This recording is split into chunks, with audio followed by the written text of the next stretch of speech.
केंद्र सरकार ने असम और नागालैंड सहित पूरे पूर्वोत्तर क्षेत्र से armed force special power act हटाने की दिशा में बड़ा संकेत दिया है। गृह मंत्री अमित शाह ने एक कार्यक्रम के दौरान बताया कि हाल ही में केंद्र, असम और नागालैंड के बीच हुए समझौते और सुरक्षा स्थिति में सुधार के चलते सरकार का लक्ष्य है कि अगले साल तक लगभग पूर्वोत्तर सशस्त्र बल से मुक्त हो जाए, सिर्फ 1-2 राज्यों को छोड़कर। सरकार का कहना है कि क्षेत्र में हिंसा और उग्रवाद में कमी आई है और शांति बहाल होने के कारण सशस्त्र बल जैसे सख्त कानून की जरूरत धीरे धीरे खत्म हो रही है।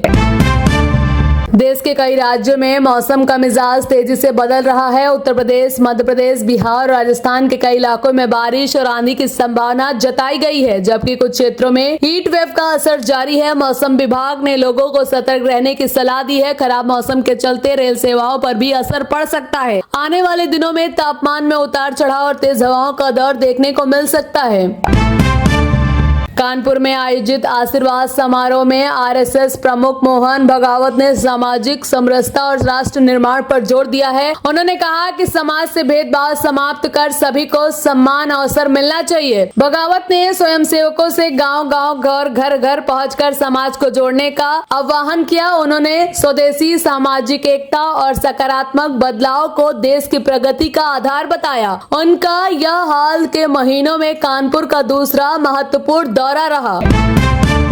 केंद्र सरकार ने बड़ा फैसला लेते हुए औद्योगिक, वाणिज्य और संस्थागत उपभोक्ताओं की पेट्रोल डीजल की खरीद पर नई पाबंदियां लागू की हैं। अब बड़े उपभोक्ता अगले 90 दिनों तक सामान्य पेट्रोल पंप से ईंधन नहीं खरीद सकेंगे। उन्हें बल्क सप्लाई चेन का उपयोग करना होगा। सरकार का कहना है कि यह कदम ईंधन की उपलब्धता बनाए रखने, जमाखोरी रोकने और आम उपभोक्ताओं को राहत देने के लिए उठाया गया है।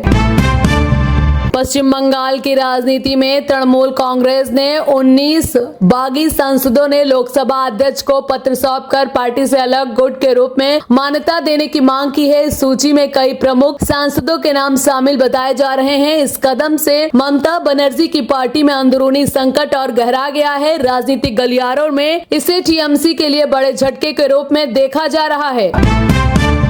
मध्य प्रदेश की राजनीति में कांग्रेस के विधायक दल ने दिल्ली में राष्ट्रपति से मुलाकात कर नेता मीनाक्षी नटराजन के राज्यसभा नामांकन खारिज किए जाने का मुद्दा उठाया। पार्टी ने इस फैसले को लोकतांत्रिक प्रक्रिया के खिलाफ बताते हुए न्याय की मांग की है। वहीं इस मामले पर सुप्रीम कोर्ट में भी सुनवाई होने जा रही है। कांग्रेस का आरोप है कि नामांकन रद्द करने की कार्रवाई राजनीतिक रूप से प्रेरित है, जबकि मामला अब कानूनी और राजनीतिक दोनों सत्रों पर चर्चा का विषय बन गया है।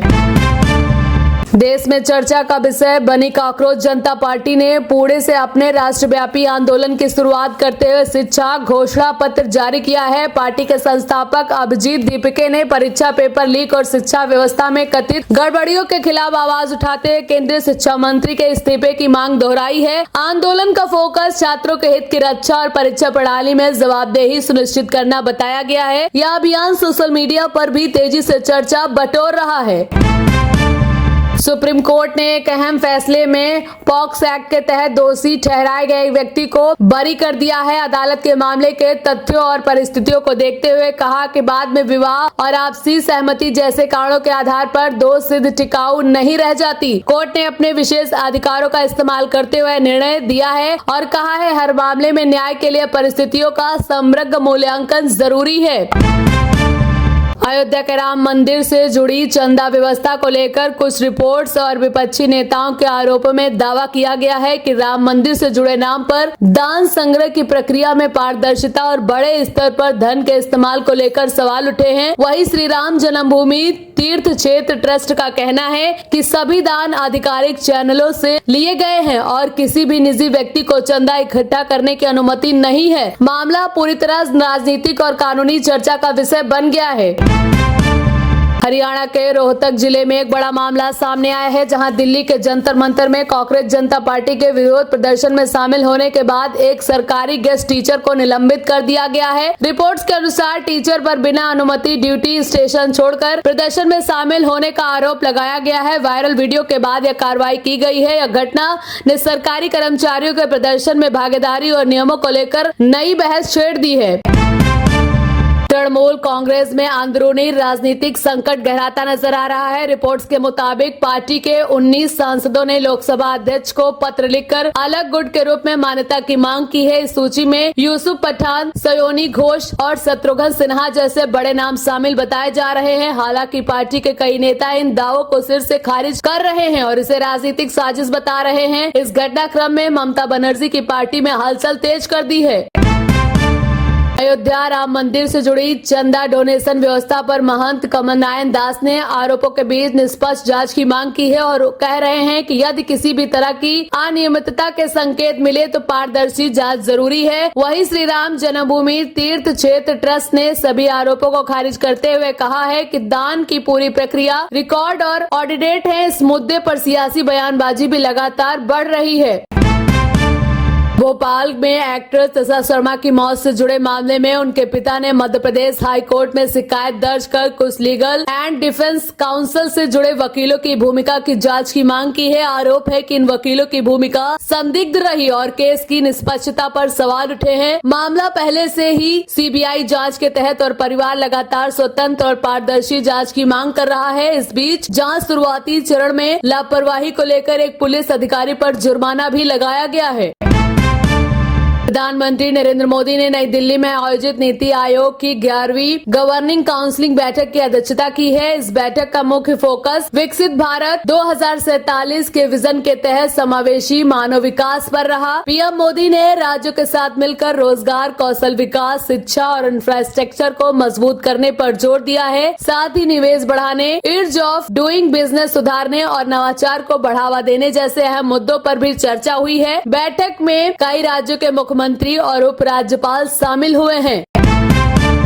राज्यसभा चुनाव के नतीजों में कर्नाटक से कांग्रेस को बड़ी सफलता मिली है। कांग्रेस अध्यक्ष मल्लिकार्जुन खड़गे और पार्टी प्रवक्ता पवन खेड़ा राज्यसभा के लिए निर्वाचित हुए हैं। इनके साथ ही राज्य से भाजपा के एक उम्मीदवार ने भी जीत दर्ज की है। यह चुनाव कई राज्यों में बिना मुकाबला संपन्न हुआ, जिससे राजनीतिक सहमति और रणनीतिक समीकरणों की झलक देखने को मिली। इन नतीजों से संसद के ऊपरी सदन में दलों की मौजूद ताकत और राजनीतिक संतुलन में बदलाव तय माना जा रहा है।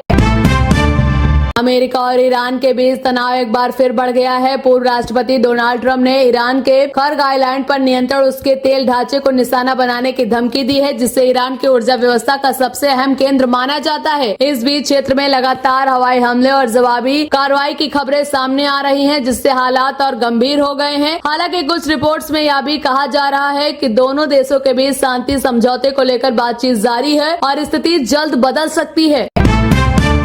मध्य प्रदेश की सियासत में एक बार फिर कांग्रेस नेताओं के बीच विवाद सामने आया है। सोशल मीडिया पर वायरल एक वीडियो में कांग्रेस नेताओं के बीच कहासुनी और तीखी बहस देखी गई है, जिसके बाद मामला तूल पकड़ गया है। वरिष्ठ नेता दिग्विजय सिंह के बयान को लेकर भी पार्टी के भीतर और बाहर प्रतिक्रिया तेज हो गई है। भाजपा ने इस घटना को लेकर कांग्रेस पर निशाना साधा है, जबकि कांग्रेस नेताओं का कहना है कि यह अतिरिक्त मतभेद का हिस्सा है। मामला अब राजनीतिक बहस का विषय बन गया है और इस पर बयानबाजी जारी है। मध्य प्रदेश में मौसम एक बार फिर करवट ली है। भोपाल, इंदौर, ग्वालियर, जबलपुर और उज्जैन समेत कई जिलों में प्री मानसून गतिविधियां तेज हो गई हैं। मौसम विभाग ने अगले कुछ दिनों तक तेज हवाओं, गरज चमक के साथ बारिश और कुछ इलाकों में ओलावृष्टि की चेतावनी जारी है। कई जगह पर 40 से 60 किलोमीटर प्रति घंटे की रफ्तार से हवाएं चल रही हैं। हालांकि बारिश से लोगों को गर्मी से राहत मिलने की उम्मीद है, लेकिन मौसम विभाग ने सतर्क रहने की सलाह दी है।